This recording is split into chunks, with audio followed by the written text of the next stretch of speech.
এই ড্রোনটার দাম হলো 1,50,000 টাকা। 1.5 লাখ টাকার এই ড্রোন কিনতে গিয়ে প্রথমে তো আমাদের সাথে হয়ে গেছিল স্ক্যাম। আমরা গেছিলাম কলকাতার ফেমাস মেট্রো গলিতে, যেখান থেকে আমরা ড্রোন কিনতে যাই। ড্রোন কেনার পর যখন আমরা ওখানে টেস্টিং করি, দেখতে পাই যে রিমোটই কাজ করছে না। নতুন ড্রোনের রিমোটই খারাপ, তাও আবার দোকানের ভেতরে। বাড়িতে আনলে কি হতো আমি জানতাম না। তারপরে আমরা এই নতুন ড্রোনটা DJI Mini 4 Pro নিয়ে নিই আমরা। ভাই এই ড্রোনটা হলো DJI Mini সিরিজের লেটেস্ট ড্রোন। ঠিকঠাক ভাবে এখনো আমাদের এখানেও আসেনি, খুবই কষ্ট করে জোগাড় করেছি। ড্রোনটা আমি এখনো অব্দি ওড়াইনি। মেট্রো গলি থেকেই আমরা জাস্ট হালকা ফুলকা চেক করে নিয়েছি যে রিমোট কাজ করছে নাকি, নিয়ে ব্যাস চলে এসেছি ভগবানের আশায়। এবার এই ড্রোনে যদি কিছু হয় তাহলে আমি এটাকে রিটার্ন, কোনো ওয়ারেন্টি, কোনো গ্যারেন্টি কিচ্ছু নেই। কারণ ড্রোন যদি তুমি ইন্ডিয়াতে কিনতে যাও না, তোমাকে কোনো বিল দেওয়া হবে না, কারণ ড্রোন টোটালি ইলিগাল, ব্যান। তাহলে এই ড্রোনটা আমি কেন নিলাম, কি করে নিলাম, আর লোকজন ড্রোন তাহলে ওড়াচ্ছে কি করে? ব্যাপারটা হলো এই ড্রোনটা হলো 249 গ্রামসের, মানে 250 গ্রামসের নিচে আছে। সেই কারণেই এটাকে ড্রোন অতটা ওরকম ভাবে ধরা হয় না, মানে খেললাই ধরতে পারো, তাই জন্যই এটা ইউজ করতে পারবো, তার সাথে হালকা ফুলকা ওড়াতে পারবো। দামটা অনেক বেশি। অ্যাকচুয়ালি যদি তুমি দুবাই থেকে কিনো তাহলে অনেক কম দাম হবে, 1,50,000 টাকার মতন দাম না ভাই। দাম এবার যতই হোক, যে জিনিসটা পাবে না সেটা নেক্সট লেভেল, কারণ এর ফিচার্স যা আছে ভাই রে ভাই। তোমাকে অটোমেটিক ড্রোন উড়ে উড়ে পেছনে তোমাকে ফলো করবে, মানে পুরো জিনিসটাই কোনো কন্ট্রোল করতে হবে না, অটোমেটিক হবে। যত অটোমেটিক হবে ততই ভালো। কন্ট্রোল করে তো দেখেইছো আগের ড্রোন গুলো কোথায় চলে গেছে। ভাই কোথায় হারিয়ে গেল ভাই, ফেরত আসছে না। এই ড্রোনটাও ভাই কোথায় চলে গেল ভাই, আসছে না। আশা করি এটা আমাদের আয়ত্তের ভেতরেই থাকবে। কথা অনেক হলো, আনবক্সিং করা যাক। এই যে আমাদের DJI এর ড্রোন। আর তার থেকে বড় কথা, আজকে তো আমরা ঘরে আনবক্সিং করছি, কিন্তু টেস্টিং আমাদের পুরো আউটডোর হবে, ঠিক আছে? তো বাইরের লোকেশনে গিয়ে টেস্টিং করবো। আর আশা করি ড্রোনটা নিয়ে যাচ্ছি, বাড়িতে আবার ফিরিয়েও নিয়ে আসতে পারবো। বক্স ফাঁকা, বক্সের ভেতর থেকে ব্যাগ আছে, এই ব্যাগেই সবকিছু আছে আমাদের। সত্যি কথা বলছি, খুবই নার্ভাস। প্রথমত আমি ওড়াতে যাবো, ওড়াতে গিয়ে গল্প হয়ে যাবে, সেটা নিয়ে নার্ভাসনেস আছে। তার উপরে যদি কোনো প্রবলেম হয়, মানে যদি আমার কোনো ভুল না থাকে, যদি অ্যাকচুয়ালি যদি কোনো ডিফেক্টিভ বা কিছু একটা ইলেকট্রনিক প্রবলেম হয়, তাহলে আমি কিচ্ছু করতে পারবো না। আর তার থেকে বড় কথা, যখন আমরা কিনছিলাম তখনই আমাদেরকে বলে দিয়েছে যে তোমরা এই দোকানের বাইরে পা দেবে, ব্যাস, তারপরে তোমাদের দায়িত্ব, আমরা কিছু জানি না, কোনোভাবে কিচ্ছু ভাবে হেল্প করতে পারবো না। যাই হোক, চলো দেখা যাক আগে আমাদের ব্যাগের ভেতর থেকে কি কি বেরোয়। আচ্ছা, বেসিক্যালি এইটা হলো অ্যাক্সেসরিজ চেম্বার, এর ভেতরে সব অ্যাক্সেসরিজ আছে। তো অ্যাক্সেসরিজের মধ্যে থেকে আমরা কি কি পেয়েছি দেখি। প্রথমত দুটো কেবিল পাচ্ছি, টাইপ সি কেবিল। ভাই আমরা টোটাল জোড়ায় 6টা ডানা এক্সট্রা পেয়েছি, ইন কেস যদি প্রপেলার গল্প হয়ে যায়, তার জন্য আমাদের এক্সট্রা দিয়েছে। তার সাথে একটা ছোট্ট স্ক্রু দিয়েছে, এটা দিয়েই মনে প্রপেলার গুলো লাগাতে হবে। নেক্সট আমাদের বেরোচ্ছে DJI এর সব চাইনিজে লেখা ম্যানুয়াল আছে, কার্ড আছে। ম্যানুয়াল ভাই আমি খুলবোই না, ম্যানুয়াল আজকে না পড়েই ভাই ড্রোন আজকে উড়িয়ে ছাড়বো ভাই। এই যে সিল দেখছো, এই সিলই থাকবে ভাই, ম্যানুয়াল দেখছি না। এবার আমাদের মেন মশলাগুলো বেরোবে। প্রথমে আমাদের বেরোবে হলো রিমোট। আর ভাই রিমোটের সাইজটা দেখো জাস্ট, বাপরে বাপ। এই রিমোট দিয়েই আমাদের ড্রোন কন্ট্রোল করা যাবে। দেখা যাক কেমন রিমোটটা হয়। এই হলো আমাদের রিমোট, সাংঘাতিক সাইজ ভাই, হেভি। ব্যাটারির কি সিন আছে, চার্জ দিলেই হয়ে যাবে আশা করি। পেছনে লাগানো আছে জয়স্টিক, হয়ে গেছে। এইটা হলো আমাদের দুটো অ্যান্টেনা। আমি তো ভেবেছিলাম প্লেনের ককপিটের মতো এক গাদা সুইচ হবে, ওখান থেকে সব কন্ট্রোল করে ওড়াতে হবে, কিন্তু না ভাই, সিম্পল, ব্যাপারটাকে সিম্পলই রেখেছে। তো বেসিক্যালি এই যে এটা হলো তোমার জয়স্টিক আছে, এই দিক দিয়ে কন্ট্রোল করবো আর আমাদের ড্রোন উড়বে। এই সাইডে দুটো সুইচ আছে, এখানে তো আইকন দেওয়াই আছে, এটা হলো ছবি তোলার জন্য, এটা হলো রেকর্ড করার জন্য। আর তার সাথে এইগুলো মোস্ট প্রবাবলি ক্যামেরার মুভমেন্টের জন্য, এগুলো আমরা টেস্ট করার সময় বুঝতে পারবো। আর পেছনে আরো দুটো ছোট ছোট সুইচ আছে, C1 C2। সামনে এখানে মোড চেঞ্জ করার আছে, একটা হলো স্পোর্টস মোড, নর্মাল মোড, আর তার সাথে সি, সেটা হলো ক্রুজ মোড। তার সাথে সুইচও আছে, এটা মনে হয় টিপলে একদম উঠে যাবে, ঠিক আছে, কোনো আর চাপ হবে না। তার সাথে আমাদের পাওয়ার বাটনও আছে। এই রিমোটটা না দু রকমের পাওয়া যায়, একটা হলো এই যে ইনবিল্ট ডিসপ্লে ওয়ালা রিমোট, তার সাথে আর একটা আছে যেখানে তোমার ফোনটাকে ডিসপ্লে হিসাবে উপরে লাগাতে হবে, লাগিয়ে তারপরে তুমি তোমার ফোনে দেখতে পাবে যে তোমার ড্রোনটার ক্যামেরার পয়েন্ট অফ ভিউ। আর অবভিয়াসলি যে ফোন লাগিয়ে যেটা করতে হবে, সেই ক্ষেত্রে এখানে কোনো ডিসপ্লে থাকবে না, সেই কারণে দামটা একটু কম হবে। বাট একটা প্রশ্ন ছিল যে ড্রোন আকাশে উঠছে, আমি ভাই ফোনে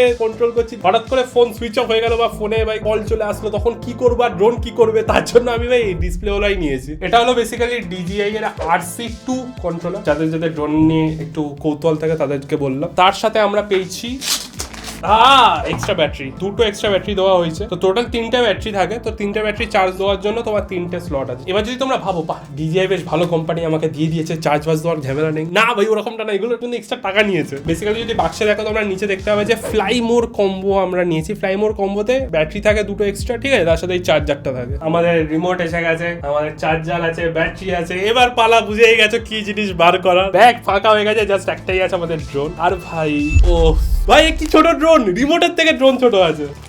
ও ভাই কি হেভি কম্প্যাক্ট আছে। এমনিতে বড় সড়ো ড্রোন কিন্তু লিগালি ওড়াতে পারবে না, তোমাকে তার জন্য স্পেশাল পারমিশন লাগে, তোমাকে পারমিশন বানাতে আবার 50,000, লাইসেন্সের জন্য ওরকম 80,000। এবার যেহেতু এই ড্রোনটা আমাদের 250 গ্রামসের নিচে আছে তার জন্য এটা কোনো লাইসেন্স লাগে না, আমরা মোটামুটি ওড়াতে পারবো। কিন্তু এটা 250 গ্রামসের নিচে বলে এটাকে কমজোর ব্যবহার, ঠিক আছে, অনেক উঁচুতে উঠতে পারে আর ক্যামেরার কোয়ালিটি সাংঘাতিক আছে, 4K 60 FPS এ ইজিলি শুটফুট করে নেবে। এবার প্রথমত আমরা এখানে ক্যামেরাটা দেখতে পাচ্ছি, ক্যামেরাটা কভার মানে একটা প্রোটেকশন কভার দেওয়া আছে, ঠিক আছে, কভারটাকে আমাদের সরাতে হবে, সরালেই আমাদের ক্যামেরা আমাকে দেখতে পাবে। এবার ক্যামেরাটা বেসিক্যালি গিম্বেল টাইপের, বুঝলে তো, ইনবিল্ট গিম্বেল আছে, তার সাথে তুমি এটাকে চেঞ্জ করতে পারবে। বেসিক্যালি ল্যান্ডস্কেপ মোড থেকে তুমি এটাকে ওড়ানোর টাইমে পুরো অন স্পট এরকম পোর্ট্রেট করে দিতে পারবে। এই ফিচারটাও বেশ ইন্টারেস্টিং লাগলো, কারণ আজকাল তো ভাই লম্বা ভিডিওর যুগ চলে এসেছে তার জন্য। তো এটা বেসিক্যালি প্রপেলার হোল্ডার, ঠিক আছে, এখানে লেখা আছে যে প্রপেলার হোল্ডার সবসময় লাগিয়ে রাখতে, যখন ইউজ হবে না বা যখন আমি এটা নিয়ে যাচ্ছি বা স্টোর করে রাখছি, প্রপেলার হোল্ডার খুলে দিই। এবার এখানে দেখতে হবে দুটো করে মোটামুটি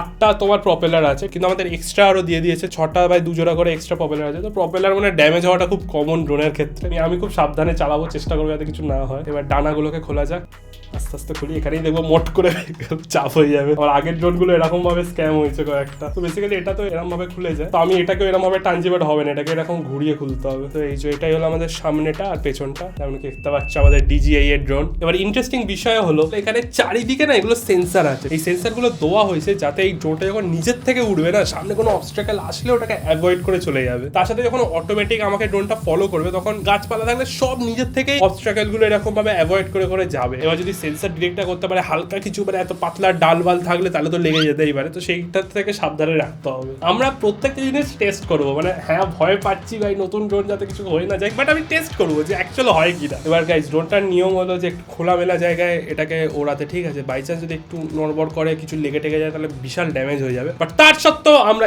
এখানেই ওড়াবো। প্রত্যেকটা ড্রোন এখানে ওড়ানো হয়েছে, আজকের ড্রোনও আমরা এখান থেকেই উদ্বোধন করে শুরু করবো। তার জন্য আগে আমাদেরকে কন্ট্রোলারটা চালু করতে হবে, এখানে পাওয়ার সুইচ আছে। আগের বার এই কন্ট্রোলারের প্রবলেম হয়ে গেছিল যার জন্য আমরা নিতে পারিনি, বাট এইবারে আশা করি চলবে। পাওয়ার সুইচ টিপস, তখন লাইট তো জ্বলছে ভাই, চলছে তো না রিমোট, মনে হচ্ছে চার্জিং, আমি চার্জ লাগাতে গেলাম, তারপরেও যদি না চলে ব্যাস হয়ে গেল, গল্প শেষ। গাইস আমরা রেডি, আমাদের চার্জটা সব দেওয়া হয়ে গেছে, এবার শুধু রিমোট অন করবো আর ড্রোন ওড়াবো। দেখি ভাই এবার অন হয় নাকি, অনেকক্ষণ ধরে চার্জে বসিয়ে রাখলাম। 3, 2, 1, এই তো ভাই সাউন্ড দিয়ে দিয়েছে, মানে অন হয়ে যাবে, চাপ নেই। DJI লেখা চলে এসেছে আমাদের রিমোট অন হয়ে গেছে, রিমোট একদম রেডি আছে আমাদের। এবার আমাদের ড্রোনটাকে অন করতে হবে, এখানে সুইচ আছে, এই ডানা নড়ে উঠেছে, ঠিক আছে, আমাদের ড্রোনও উড়ে আসছে ভাই। দাঁড়া শান্তিতে দাঁড়া ভাই, বেশি জায়গা নেই ঘোরানোর। ও আর আমাদের ডিসপ্লেতে দেখা ক্যামেরাও অন হয়ে গেছে, এই যে আমাকে দেখতে পাচ্ছ আচ্ছা। এই তো ভাই কোনো আইডিয়া নেই ভাই, জয়স্টিক আছে দেখি ভাই, গেমে যদি ওড়াতে পারি তাহলে এখানে ওড়াতে পারবো, ব্যাস এই লজিক নিয়ে চলো ভাই। এতে কি সব ক্যালিব্রেট করতে বলছে ভগবান জানে ভাই, টুকটাক আওয়াজ হচ্ছে,